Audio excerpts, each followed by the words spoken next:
All right, well, joining me now from Washington, D.C. is William Lawrence. He is a professor of political science at American University. Professor, good to have you on the program with us. I'm curious about your thoughts about the day's events. How is this all being seen? Is this being seen as the U.S. and other countries actually backing down? Yes and no. Everyone's sticking to their positions, but they're diplomatically backing down, and that's good news for everybody. I think the United States was very smart to issue the Vienna Convention related statement in an effort to de-escalate the situation. And if you look at what happened, 3 countries issued simultaneous declarations, and 4 just retweeted the U.S. Position. So it really seemed like it had U.S. leadership. And the outgoing U.S. ambassador to Turkey, David Satterfield, is a highly competent diplomat who really understands, the technical details of how to make these situations right.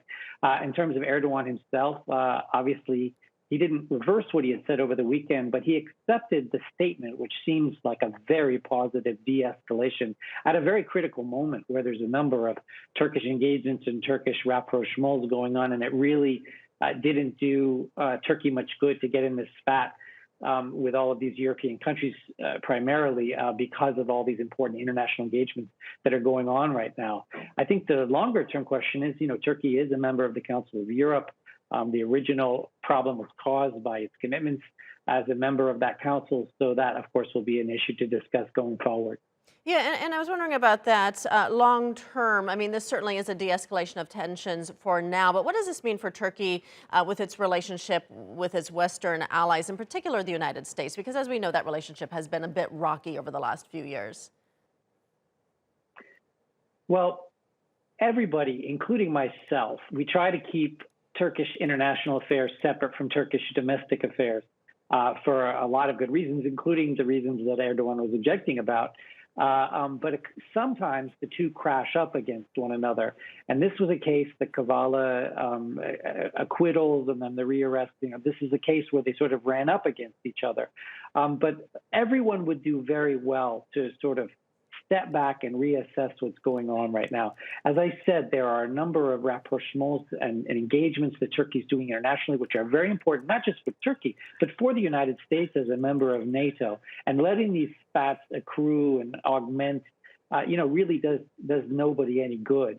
But certainly over the longer term, Turkey has some choices to make. How close does it want to be to Europe? And I note that France and Germany have not echoed what the other 8 countries said today. So where are France and Germany going to go? Are they going to continue to seek some sort of confrontation? What good is that confrontation? What good does that do for France or for Germany about one particular case?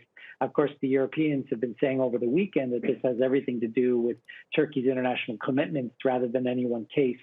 But Turkey is a member of the international community in good standing. They're playing a critical role now in Afghanistan and a number of conflicts. So it's very important that this gets sorted out as quickly as possible so that everyone can get back to the big international issues in which Turkey plays such a vital role.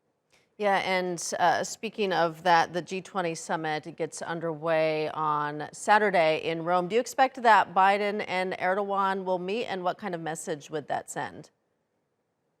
I certainly hope so, because there was a lot of speculation that the meeting would be canceled or downgraded to, sometimes you have those photo op type meetings where everyone shakes hands, but nothing much gets exchanged. So a lot of things could have happened. But with this rapprochement, with the non-expulsion of the U.S. ambassador and the other 7 or 9, depending on how that evolves, could bode well for a Turkish Erdogan meeting at a critical time where there's so much to discuss. The U.S., of course, is very thankful for what Turkey's been doing on a number of files, but there are some contentious files as well.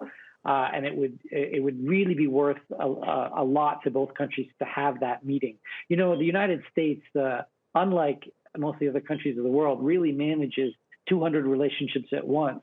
And sometimes the problem getting solved or addressed just has to do with the bandwidth of the White House and the president itself, particularly if it involves a very senior decision by the president, whether it has to do with the rhetoric of the United States or has to do with a substantive issue.